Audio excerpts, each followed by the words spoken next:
Louisiana Eats is brought to you with major support from Zatarain's, a New Orleans tradition since 1889, and by French Market Coffee, locally roasted in New Orleans for 125 years.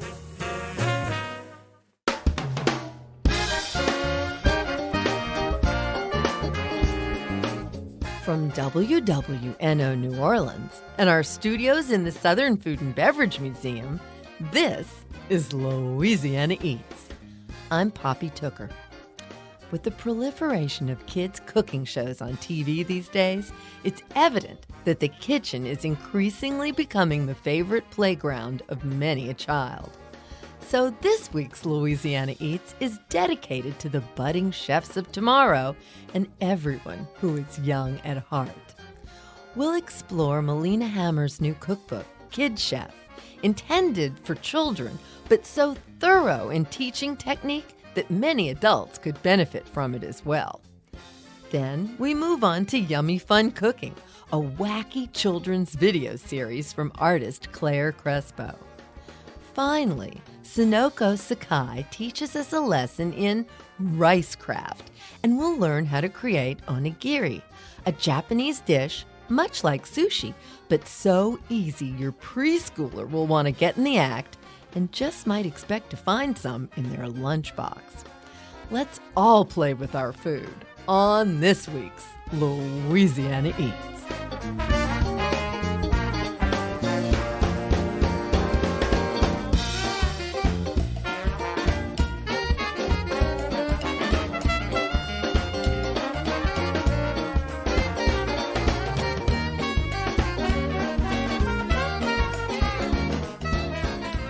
From the chef de cuisine at the finest restaurant, or someone who just occasionally makes dessert at home, one thing all cooks have in common is their skill set had to begin somewhere. That's exactly what Melina Hammer had in mind when she wrote KidChef, the Foodie Kids Cookbook, which offers aspiring young chefs the tools they need to succeed in the kitchen. Filled with over 75 surprisingly sophisticated and healthy recipes, KidChef is a crash course in culinary training. But as Melina explained, it's a book anyone can enjoy. It's really a grown-up cookbook disguised to be for kids, because anybody truly without a culinary background would benefit from, looking through the pages and trying out any of the recipes. Well, let's start at the beginning, because really and truly, to me at least, what your cookbook is, it's like a cooking school between two covers. So walk us through how you take the cooking lesson that is the KidChef cookbook. Well, the idea is, of course, I'm talking to kids who are passionate and curious about food. And with that, there is no assumption of understanding anything. And that's one of the things that I think cookbooks for regular people, for grown-ups, omit. And there are so many processes that people would actually benefit from understanding at a specific step-by-step level, that then solidify those things so that you can move forward and work into greater complexity of techniques and recipes. And so starting at these foundational pieces really establishes and empowers the child reading the book, or the child at heart reading the book. I was very surprised at also the sophistication of some of the dishes. Was there anything you felt was a little risky? Absolutely. For me, it was important not to candy coat or to dumb down food. I have become so passionate about food and the diversity, the universe that exists in food through the years of my own journey, that I wanted to share elements that gave pieces of that universe. I want to just put it out there and let them feel inspired by any of the things present. Here's what I'm the most curious about, Melina. You don't have children.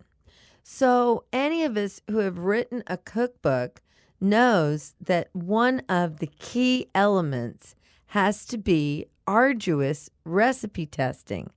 Did you get a little crew of neighborhood kids in to test your recipes? How did you go about doing that? Well, it's quite funny, in fact. I was in the process of a long distance move as I was writing the book. So my previous community, all of a sudden I was uprooted from, and I didn't have the same little hands to connect to make this book as solid as I was, of course, interested in. So what I did was I asked, as I had moved, in a long distance fashion to connect to friends, children in this locale and in that. And it was pretty great because we were dealing with a very compressed time frame, and we were able to say, okay, cool. Miles and Olivia are going to take care of these recipes here, and Lily's going to take care of these recipes here. So it was very much by the seat of our pants, and yet quite involved process of saying, okay, cool, everybody thought that this was amazing. They didn't know, for instance, what does for butter to foam mean? And they suggested alternative words as kid vocabulary would. A kid wouldn't know when the butter foams. So what was their word substitution? Something that was a little more literal, like when you see it sizzling, and that instead conveyed, oh, here's what that chemical process with the butter going on in the pan is. And it was perfectly legitimate. So I said, okay, cool. This is the mind of a kid is obviously the mind of somebody not, in my position, writing this book and trying to be as explicitly clear as possible. There was like some kid-parent duos that, with certain more complex tasks, the parent could help out, and because that is a reality to be faced with, right? Yeah. Ability levels vary and recipe levels vary.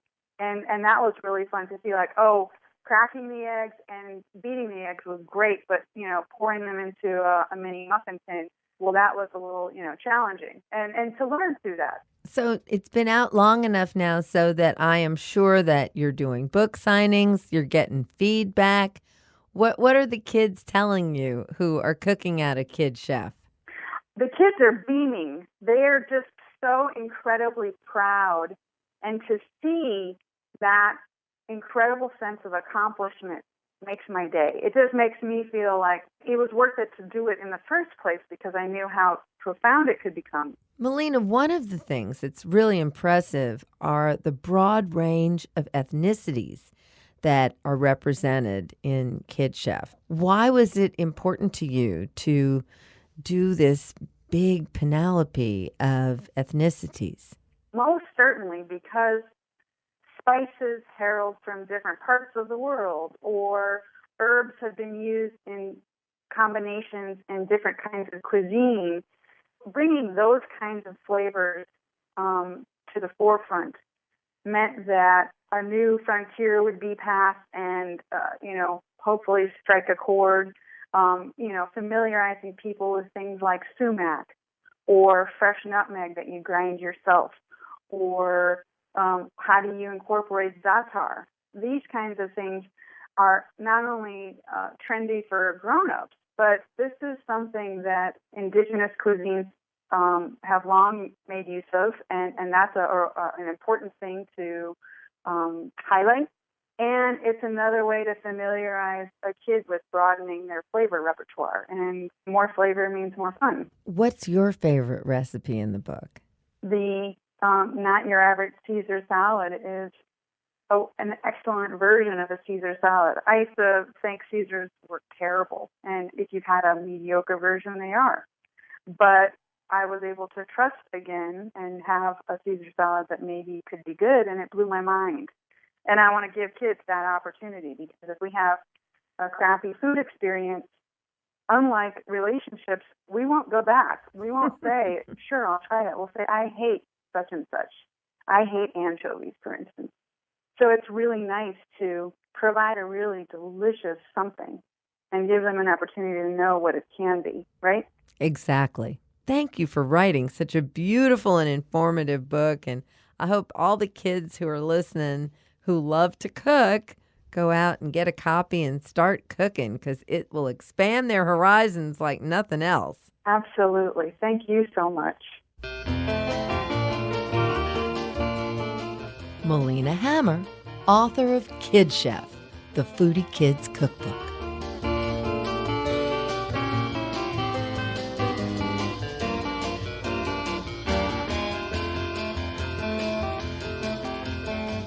How does edible education work in the kitchen classrooms of the edible schoolyards here in New Orleans?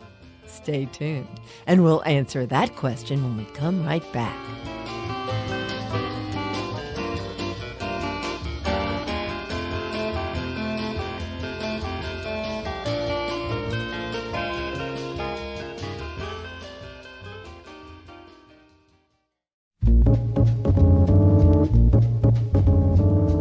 Poppy Tooker, and you're listening to Louisiana Eats, edible content for Louisiana food lovers.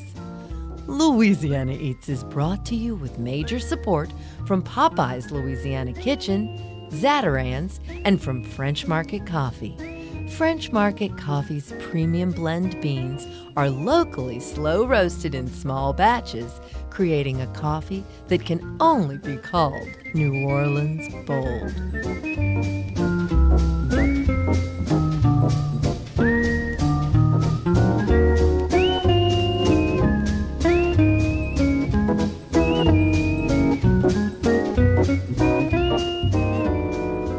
Here's this week's culinary quiz question, brought to you with support from Popeye's Louisiana Culinary Institute.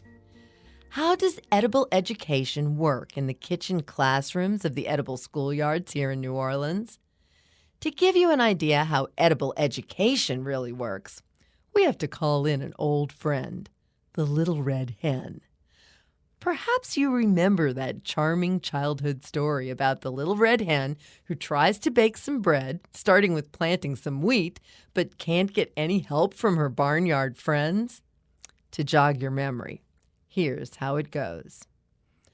Once upon a time, there was a little red hen who lived on a farm. She was friends with a lazy dog, a sleepy cat, and a noisy yellow duck. One day, she found some seeds on the ground and had an idea. She'd plant the seeds, so she asked her friends for help. "Not I," barked the lazy dog. "Not I," purred the sleepy cat. "Not I," quacked the yellow duck. "Then I will," said the little red hen. In the kitchen classrooms of the edible schoolyard, this story is used to help the littlest students learn the concept of teamwork. As they recite the story, they make an easy soda bread and are rewarded for their efforts with a slice of lovely hot bread they baked themselves. For a copy of the Edible Schoolyard soda bread recipe, or to learn more about the Edible Schoolyard program, visit our Louisiana Eats website at itsneworleans.com and wwno.org. I'm Poppy Tooker, and you're listening to Louisiana Eats. Out in the barnyard, the chickens drew their number. Out in the barnyard, the cook is chopping lumber.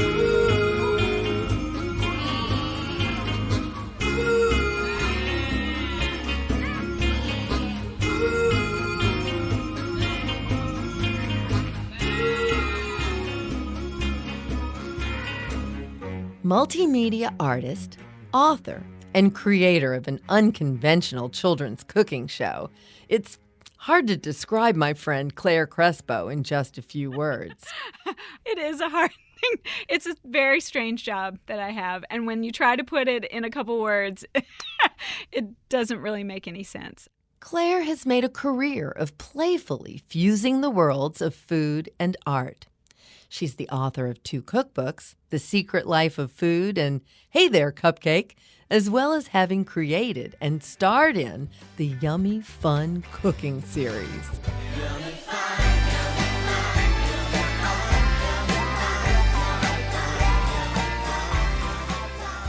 We join the Louisiana native to discuss her career in food-related art projects, which she began after getting her master's in experimental animation at the California Institute of the Arts. I wanted to be an animator, but a lot of my animation had food either in the design or thematically. So it always was sort of, what my head was thinking about, even though I wasn't actually working with food. Once I graduated, I worked as an animator. It wasn't quite as fun to have a boss as an animator as when you were wild and free at CalArts. Yeah. But I always had the kind of food art on the side. It wasn't my job. It was what I enjoyed doing. So I would have like a gallery show with pond pies and Jello aquariums on podiums, and I crocheted food. Oh my goodness, you are obsessed. Deeply, deeply obsessed. I went through a lot of different jobs during that time, but kind of landed in music video production. How'd that happen? I know. That is let's take another turn on the road. I was in a band with somebody that ended up being a rock star. Who? Beck. Oh my goodness. I know. We were a terrible band. So, sorry for us. He's very talented. We were not a great band. And thank goodness for him, he went on to be the great musician that he is without us. But you then kind of played a hand in that. But then we helped him work on his music videos. So I became a music video producer and did that for years, and it was super fun, still doing all the food stuff on the side.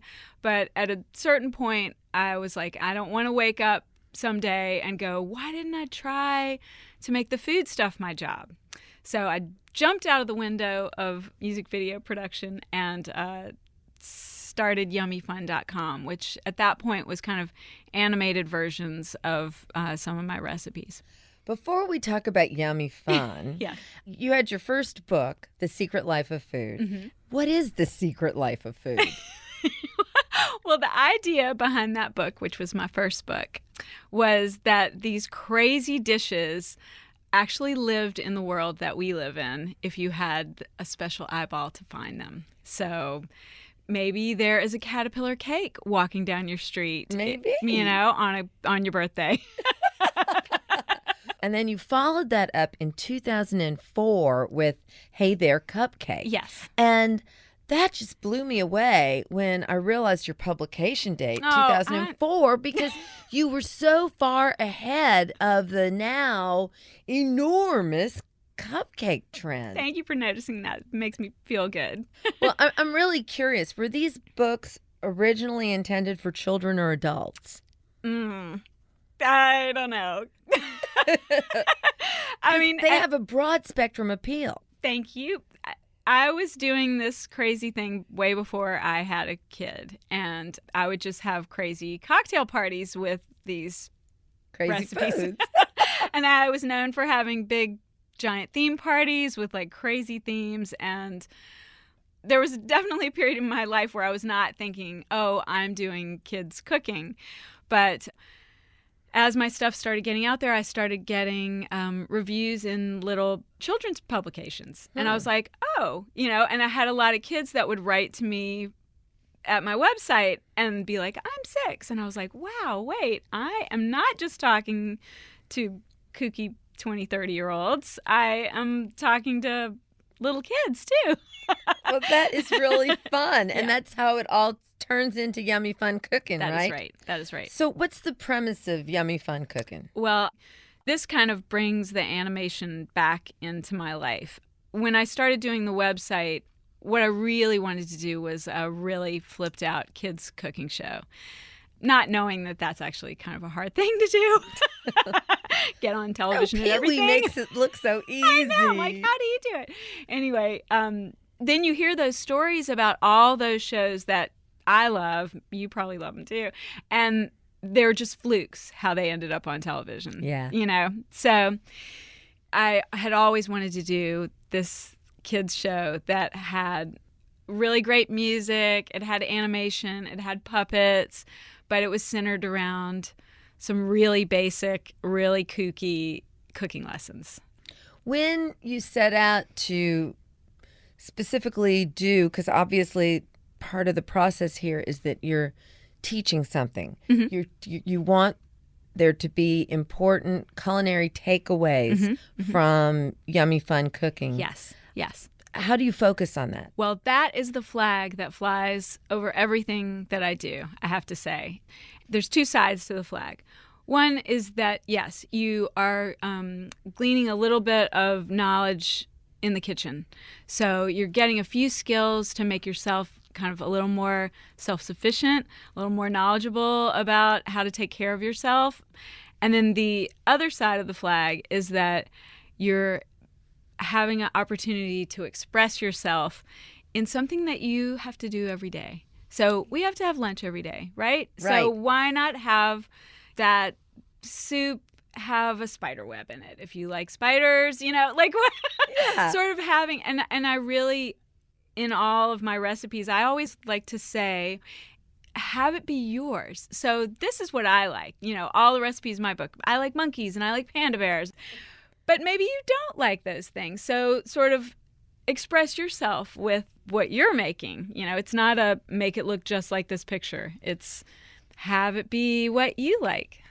Explain to us what goes on in an episode of Yummy Fun Cooking. My character, Yummy Clare, is actually a tiny little person that lives in a mouse hole in a kitchen of a 12-year-old girl. So when the 12-year-old girl has her day, and maybe she went to the zoo, and maybe she saw the monkeys, and she's reading about primates later in her backyard, she goes to sleep, and her family dog comes down to the kitchen, pokes his nose in the mouse hole where I live, and wakes me up. And I'm like, is the coast clear? And that's when I get up and I take her theme of her day. So if it was primates, then all my recipes are about monkeys. And we have this grand adventure in the night kitchen, if you will. That is just fantastic. And this includes puppet characters. Mm-hmm. And then you even have your own house band, the Taste Buds. The Taste Buds. Tell us about the Taste Buds. Oh, my gosh. The Taste Buds are led by a very talented musician named John Gold, who does not usually write music for children. He writes music about his heart and about girls, and he's amazing. I approached him and was like, I want you to do, the music for my kids show. And he was like, why? And I was like, just take your songs about girls and make them about monkeys, or make them about springtime, or, just I'll give you the themes and you can do what you do. And he put this band together, of which he did most of, and they're so good. And I really wanted that experience that I feel like I remembered from like the Muppet Show, and where the music was really good. And so your dad liked it because Stevie Wonder was on the Muppet Show, like that kind of feeling that the music was not talking down because it was for kids. It was for everybody. So, well, everything you do seems to be for everybody. And I think it's really exciting that you're working on this new project called Hooray Day. Yes. So what is the genesis of the Hooray Day experience? Well, when I knew that I was coming here, I was like, okay, I need a project that I don't need the garage for, that I don't need my friends in Los Angeles for, that I can do by myself or do with my new friends. What should it be? And so I was thinking, about what life is like here. And one thing I love that is very obvious about this place is that everybody lives and celebrates all kinds of things. Like, just everything is a celebration. And I love that. That is how I like to live as well, no matter where I am, but especially here. And I was like, I really want to do something that's about every day being important, every day being a present. So that's what I'm working on right now is Hooray Day, which, Hooray Day. And the ideas website, about that. I went to the website and you're doing kind of blogging. Yep. There's recipes and you can just visit Hooray Day and have a little hooray, huh? It's just ideas about finding that magic in your day. Well, Clare, this is such a treat to not only get to know you personally, but to get to introduce you to our Louisiana Eats listening audience. So will you please come back and bring us another slice of Clare Crespo style happiness? Anytime. Hello, my friends. We were just stopping in to see what's cooking with you. Clare Crespo of The Secret Life of Food Hey There Cupcake, and Yummy Fun Cooking. There's yummy Clare, always happy to share a little taste with you. We'll be dancing and singing in this yummy fun kitchen.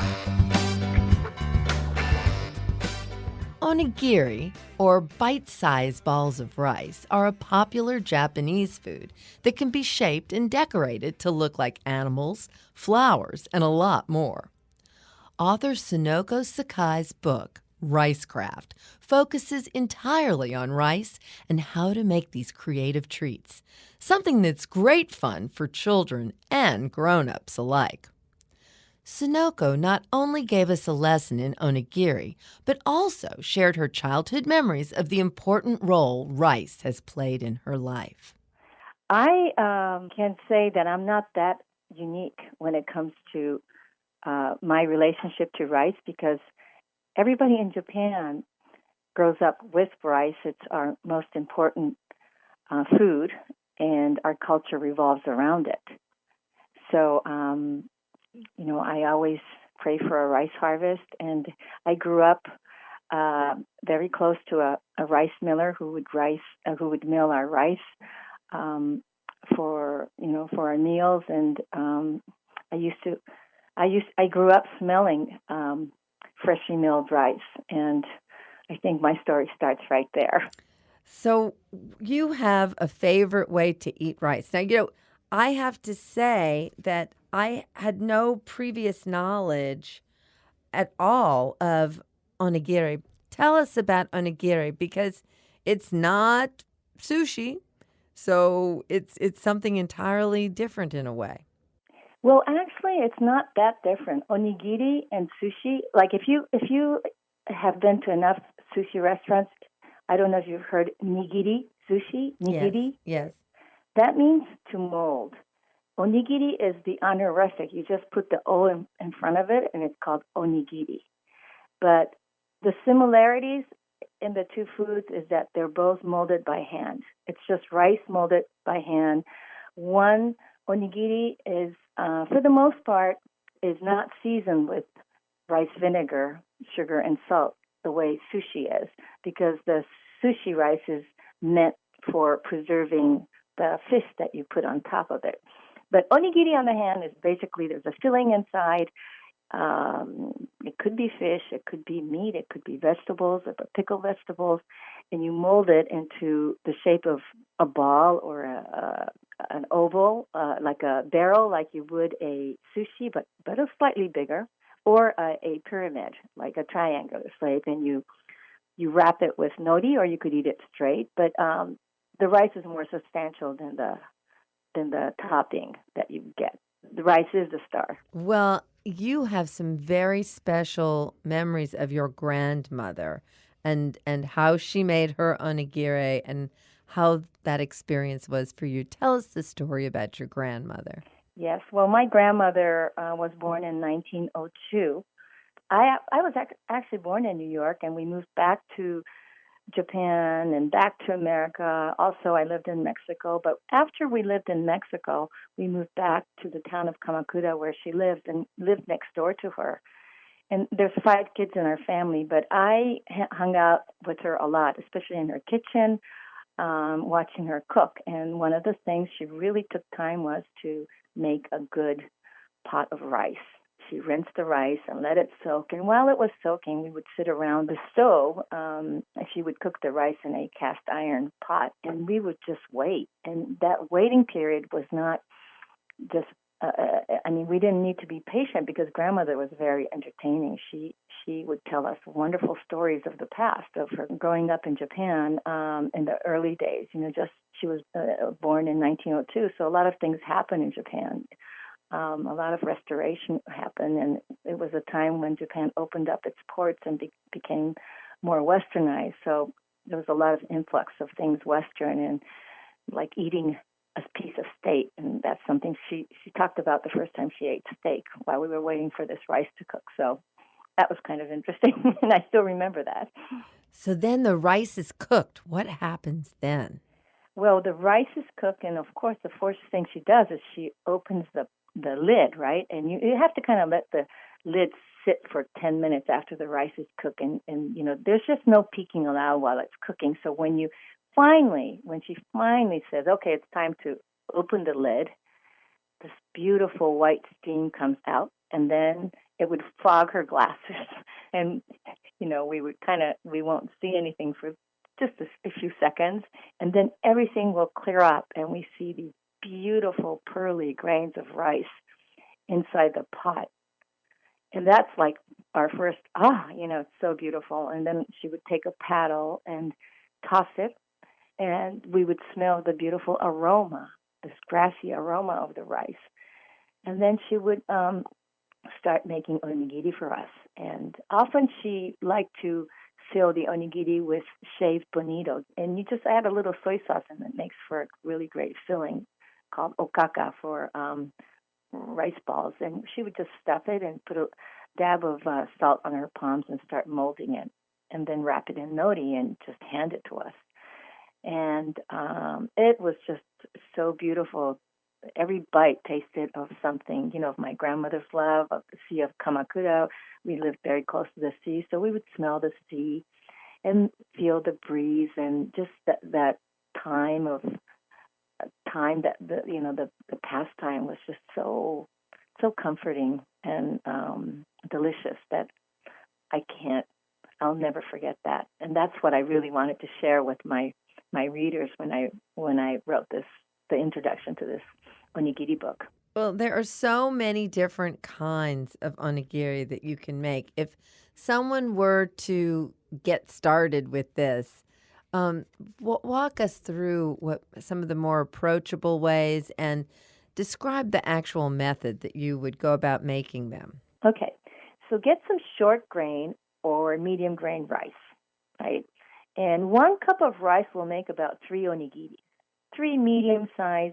And when I say medium size, that's going to give you about 3 mouth bites. And once you have that fluffy rice ready to go, have a little teacup and just scoop some rice.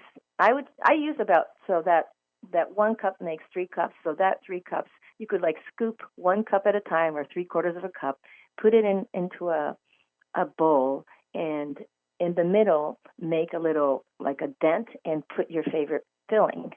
And that could be last night's chicken or grilled salmon, flake salmon, and put it in there, and have a little finger bowl, with water, and make sure your hands are clean, and dab some sea salt on your palm, just a quarter teaspoon. And then if your hands are slightly moist, then the grains won't stick to your hands. So then you could start molding it, and you mold it into the shape you like. Snowballs are the easiest, right? Because it's just round. Any kid could do it. I worked with a 4-year-old. They make the most beautiful onigiris. And if you feel like the rice is going to stick all over and you're going to make a mess, just line your bowl with some saran wrap, and then pick up the saran wrap and give it a twist, and then mold it like you were molding a balloon, so that the rice is inside the wrap. And then undo the wrap, and then give it a final mold with your slightly moistened hands, and then wrap it in a piece of nori if you like, or you could just eat it straight. But there are also plastic molds, onigiri molds, or wooden molds that you could buy online. So that's another easy way to do it if you are not sure about getting the shape right. Well, I'm sure that this is something that is really, really fun to do with children. Children must love this activity. Oh my God, and they love to decorate it too. So what I have done is I've done a lot of workshops, like at the farmers market, at schools, where they have a farm to table program. I let the kids go and harvest their own herbs and little vegetables, and we'll just chop them up, red radishes and little pieces of parsley and nasturtium flowers, and they decorate their onigiri. And it's so pretty and fun, and even adults enjoy decorating. Sonoko Sakai, author of RiceCraft. There's a man who lives on the sun, who makes it hot for everyone,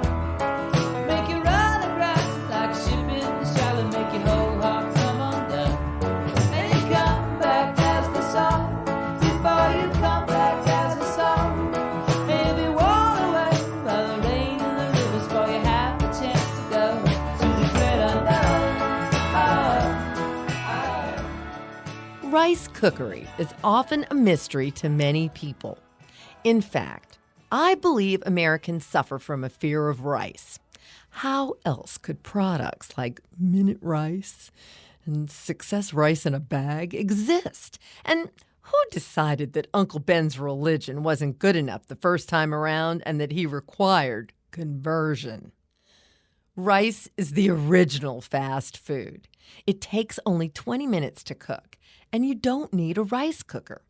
All it takes is a sauce pot and your finger. No measuring cup required. A 1 to 1.5 quart sauce pot is the perfect size for making rice for up to 4 people. Put your finger in the pot and pour in long-grain Louisiana rice until it reaches the first joint on your index finger. Then, take the pot over to the sink and add water until it reaches the second joint of your finger. You have now doubled your proportion of rice to water without getting a measuring cup dirty. Put the rice on the stove on full blast-off heat. When the pot comes to a boil, put the lid on, turn the heat down as low as it can go, and leave that pot completely alone for 20 minutes. Do not lift the lid, but most importantly, do not stir the pot. Water plus rice plus the mechanical action of you stirring the pot creates gluey, sticky rice. That's exactly how you've ruined your rice in the past. After 20 minutes, lift the lid and using a fork, fluff up those separate grains of rice. Follow these instructions and you'll have perfect rice every time. I'm Poppy Tooker, and there's no better Louisiana eats than Louisiana rice. 1, 2, 3, 4. Tell me that you love me more. Sleepless, long nights, that's what my youth was for. Oh, teenage hopes are alive at your door. When we come back from a short break, we'll have a sing-along with children's author and songwriter Jeanette Downing. Stay tuned. You know who you are, sweetheart, bitter heart. Now I can't tell you apart. Cozy and cool. Like your mama been told you, with any good stew, when you wanna make a gumbo, you start with a roux. You wanna make a gumbo, you start with a roux. I'm Poppy Tooker, and you're listening to Louisiana Eats, edible content for Louisiana food lovers. Louisiana Eats is brought to you with major support from Rouse's Markets and from Ralph Brennan's Redfish Grill. From dock to pot, offering 9 varieties of fresh Gulf fish daily. Lunch, dinner, and private events at 115 Bourbon Street in the French Quarter. Make a gumbo, you start with a roux. You wanna make a gumbo, you start with a roux. 7 blue crabs with nice big claws. 8 shucked oysters save the pearls from Mardi Gras. Jeanette Downing is a highly awarded children's author and songwriter. She's won 8 Parents' Choice Awards, 4 iParenting Media Awards, and 4 National Parenting Publication Awards. If you have little ones in the house, it's a good guess you may already know Jeanette. If not, please meet the celebrated Jeanette Downing. Jeanette, welcome to Louisiana Eats. Oh, thank you so much for inviting me. I'm so thrilled to be here. Well, I have been dying to have you on the show because all of your work, or I'd say 90% of it, is extremely food-centric. So what made you decide that food was the way to reach out with your books? Well, I'm a New Orleanian, so we all know food and music, that's what we celebrate in Louisiana. So it's just natural that food and music go together. So many of my books are about food, and they're also songs. You can sing and read them. And my parents are both musicians. My mother played saxophone and piano, and she was a wonderful singer. And my father played violin and tuba.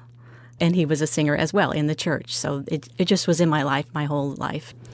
My mother was a child care provider, too, and she always sang to me as a child, and my parents introduced music to me as a child, and I wanted to share that love of music and books with children, so that's why I became a children's musician and author. And it really has worked out for you, hasn't it? It's been wonderful. I travel all over the world doing music, Louisiana music, around the world. So. One of our ambassadors. and when you're traveling to places where maybe there's a language barrier, how do you reach the children through your songs in English? Yeah, well, music just transcends language, so they just get involved. When I do a Zydeco song, they just jump up there and start dancing, and I don't know, it's just, music is that bridge, the cultural bridge. And in Jeanette Downing's world, Monday is a very special day. What makes Monday so special? Well, maybe I should just sing it and let you know why. Today is Monday. Today is Monday. Monday, red beans, all you lucky children. Come and eat it up. Come and eat it up. Come and eat it up. Yay. Monday is special just because of red beans. It is. And you have a good time with a lot of our common Louisiana lingo because we do speak a different way down here. And I want to ask you, Jeanette, how do you dress a poor boy? Maybe I'll just sing it. Sing it. All right. A po' boy is a sandwich, as everybody knows. Dressed with all the fixins, and this is how it goes. First you start with bread, long French bread. Then you add the mayonnaise, blue plate mayonnaise. Come on now, we're learning how to dress a po' boy. Girl or boy, let's all enjoy a Louisiana po' boy. Girl or boy, let's all enjoy a Louisiana po' boy. Yay. Love that. Blue plate mayonnaise. Only on a poor boy. Well, no, on just about everything. Yum. Now, another one of your titles, someone that I want you to introduce us to, is Chef Creole. Who is Chef Creole? Well, actually, in my family, it was my grandmother. We're Creole. I'm an Isleño from Louisiana, a Canary Islander, and my grandmother was Spanish and French and Native American. We had all kind of good food in our house. So she is a Chef Creole. So I wrote Chef Creole, the book Chef Creole, to honor her. And would you like to hear a little bit of it? I would love to know. And this one, of course, I said there was a man instead of a woman. Oh, okay. I was hoping I was going to get to meet your grandma. Well, introduce us to Chef Creole. Okay. There was a man from New Orleans, New Orleans, New Orleans. There was a man from New Orleans, and his name was Chef Creole. His hair was made of rice, rice, rice. His hair was made of rice, and his name was Chef Creole. His eyes were made of red beans, red beans, red beans. His eyes were made of red beans, and his name was Chef Creole. And his name was Chef Creole. What a wonderful tribute to some of our yummiest things. And now that we've met your grandmother, well, in the form of Mr. Chef Creole, would you introduce us to your aunt, too? My aunt. Tell me about your aunt. My aunt came back from Louisiana is another one of my books, and it's about a lady who travels all over Louisiana, and she picks up something unique from every town, like Natchitoches meat pies or Ruston. Is there a song? Peaches. Yes. Okay. Aunt came back. My aunt came back. My aunt came back from New Orleans. And she brought me back a bag of red beans. My aunt came back from Little Chauvin, and she brought me back an accordion. My aunt came back from Natchitoches, and she brought me back a meat pie dish. Yay! Well, it seems so fitting now that we have made this trip around Louisiana with food, and we started off with red beans on Monday, that your latest book is about dessert. Yes. But it's an unusual sort of twist on the word desert, actually, because your latest book is called Macarooned on a Desert Island. That's not such a bad thing to have happen, is it? No, no. It's a little girl explorer, and she having a daydream about being on an island full of treats. It's really great. But of course, to be well balanced, we have to have fruits and vegetables. She has cupcake flowers and lollipop trees. There's a river of ice cream. And then for the healthy side, she has little sweet peas on parade and broccoli as large as trees. You did a good job making that a balanced diet. That's right. Despite the macaroons. That's one of my favorite things. Well, before we let you go, let's just have one encore. What is your favorite food song? Oh, man. Well, I could do Kitchen Band because at my grandmother's house in Santa Maria, Louisiana, we used to just hang out in the kitchen and play music and sing. So maybe I'll end with Kitchen Band. Thank you. If you want to play a tune, get out a wooden spoon and bop, bop, bop. If you want to play a tune, get out a wooden spoon and bop, bop, bop, bop. If you want to play a tune, you'll do it real soon. Bop, bop, bop, bop. There's a crazy thing that's going around. Kitchen Band is coming to town. Kitchen Band is coming to town. And then twist, turn, jump, jive. Hear that music come alive. And then twist, turn, jump, jive. Come on, everybody, play. Oh, yeah.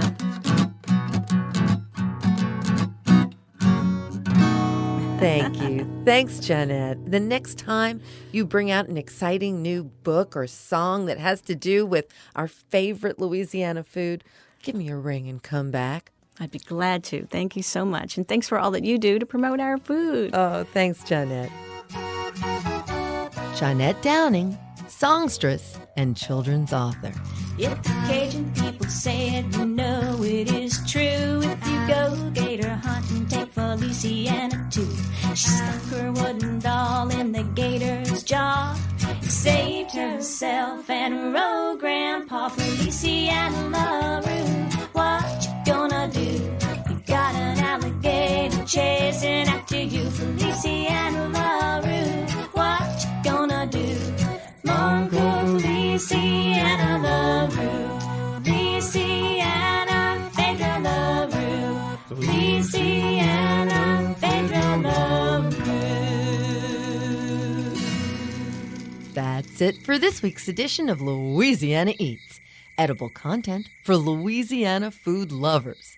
Join us next week when Chef Emeril Lagasse discusses his role in creating NOCA's culinary arts program. I believe that if you think big, you can be big. If you think small, you will remain small. And so we had big dreams of buying this facility and really turning it upside down into a major culinary program. Subscribe to our podcast, hear today's show, or catch up on previous editions anytime online at itsneworleans.com. Louisiana Eats is made possible with major support from Popeye's Louisiana Kitchen, Zatarain's, French Market Coffee, and Rouse's Markets. Additional support for Louisiana Eats is provided by the Shreveport-Bossier Convention and Tourist Bureau, from Dickie Brennan's Steakhouse, a local New Orleans steakhouse serving prime beef in New Orleans' French Quarter, and by Tujague's Restaurant, home of America's oldest stand-up bar, now celebrating 160 years on Decatur Street. Original theme music by Johnny Sketch and the Dirty Notes. Big thanks to producers Joe Schreiner, Sarah Holtz, and Reggie Morris. Come visit us anytime in our Louisiana Eats studios at the Southern Food and Beverage Museum. I'm Poppy Tooker. Louisiana Eats is a production of WWNO and the University of New Orleans.